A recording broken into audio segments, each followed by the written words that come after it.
Ramadan tiba, Ramadan tiba, Ramadan tiba. Marhaban ya Ramadan, marhaban ya Ramadan, marhaban ya Ramadan, marhaban ya.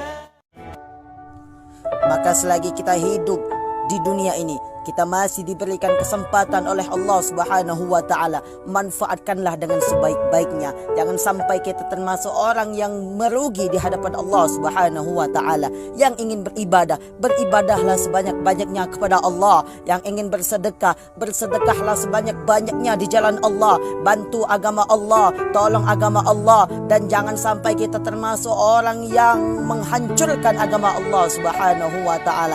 Jangan sampai nanti ketika meninggal kita baru menyesal, ketika di alam kubur kita baru menangis. Maka pantaslah Allah Subhanahu wa taala berfirman, Rabbana absarna wa sami'na farji'na na'mal salihan inna muqinun. Orang yang ada di dalam kubur menangis menyesal. Ia mengatakan, wahai Tuhan kami, kembalikanlah kami ke bumi karena kami ingin berbuat amal yang soleh.